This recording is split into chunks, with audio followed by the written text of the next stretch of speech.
কল্পনা করেছিলাম, কিন্তু আপনারা সবাই জানেন এখানে একজন বক্তা উনি বলেই গেছেন যে বিগত 15-16 বছর আসলে আমরা কোনো রকমের পরিবেশ পাইনি যেখানে আমরা মুক্তভাবে কথা বলতে পারবো। আমাদের বাক স্বাধীনতা এখানে রুদ্ধ হয়েছিল। আমরা স্বাধীনভাবে কোনো কথা বলবো।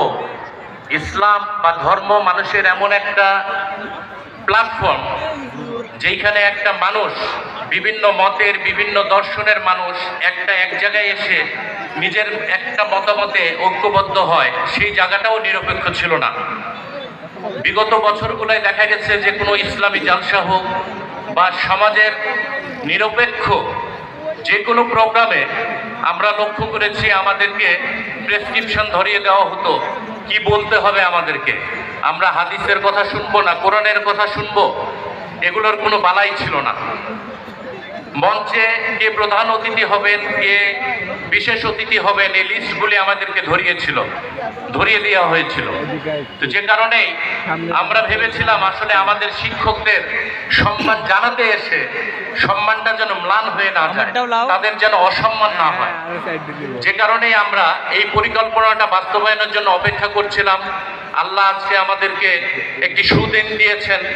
এখন একটা পরিবেশ হয়েছে, একটা রেজিম সরকার এদেশ থেকে পতন ঘটেছে। মানুষের মুক্ত খাই বা না খাই, আমরা অন্তত মুক্ত চিন্তা করতে পারছি। আমরা খোলামেলা ভাবে একে আরেকজনের ভাব প্রকাশ করতে পারতেছি। মহান আল্লাহ রাব্বুল আলামিনের কাছে হাজারো শুকরিয়া। ঠিক আছে, আলহামদুলিল্লাহ। আমাদের এই ক্ষুদ্র প্রয়াস, আমাদের শুধুমাত্র আমাদের এই যে শিক্ষক মহল যারা আছেন, আমাদের প্রজ্ঞাবান যেসব শিক্ষক আজকে আমাদেরকে তৈরি করেছেন, তাদের উদ্দেশ্যে আমি আমাদের শিক্ষকদেরকে আবারও কৃতজ্ঞতা এবং ধন্যবাদ জানাচ্ছি। তাদের এই বার্ধক্যজনিত কারণের পরেও ওনারা আমাদের মাঝে উপস্থিত হয়ে আমাদেরকে আসলে গর্বিত করেছেন। আমাদের শিক্ষকদেরকে মূল্যায়ন করার মতো আমাদের আসলে ঋণ পরিশোধ করার মতো দেওয়ারই কিছু নাই। আমাদের ক্ষুদ্র প্রয়াস, আপনারা সবাই ওনাদের জন্য দোয়া করবেন, আমরাও দোয়া করি। আল্লাহ যে কদিন ওনাদের হায়াত রেখেছেন ওনাদেরকে যেন সুস্থ রাখেন।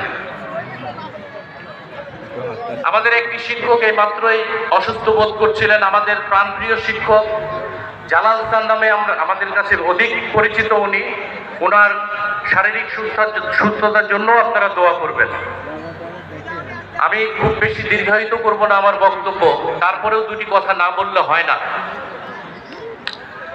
আমরা এই সুবিধা বঞ্চিত এলাকায়, প্রত্যন্ত একটি সুবিধা বঞ্চিত এলাকায় আমরা বসবাস করি। আমাদেরকে ঐক্যবদ্ধ করার জন্য ইসলাম একটি প্ল্যাটফর্ম, যে প্ল্যাটফর্ম থেকে আমরা মুক্তভাবে কথা বলতে পারবো, মানুষের চেতনাবোধকে জাগাতে পারবো। আজকে দেখছেন সারা বিশ্বে ইসলামকে নিয়ে যেভাবে ষড়যন্ত্র হচ্ছে। আপনারা প্যালেস্টাইনের কথা জানেন, আপনারা আমাদের পার্শ্ববর্তী দেশের কথা জানেন যেখানে মুসলমানরা নিপীড়িত। এই বাংলাদেশেও মুসলমানদেরকে দমন করার জন্য তারা ঐক্যবদ্ধ হয়েছে। আমি একটি কথা আমার অবজারভেশনে এসেছে যে সমাজে আসলে দুষ্ট লোকের সংখ্যা কম, ভালো লোকের সংখ্যা বেশি। পার্থক্যটা হচ্ছে দুষ্ট লোক ঐক্যবদ্ধ আর ভালো চিন্তার লোকজন আমরা ঐক্যবদ্ধ না। তাই আমি সমাজকে আহ্বান জানাবো, সমাজের লোকজনকে আহ্বান জানাবো, যারা মুক্ত চিন্তা করেন, যারা ভালো চিন্তা করেন, তারা ঐক্যবদ্ধ হন।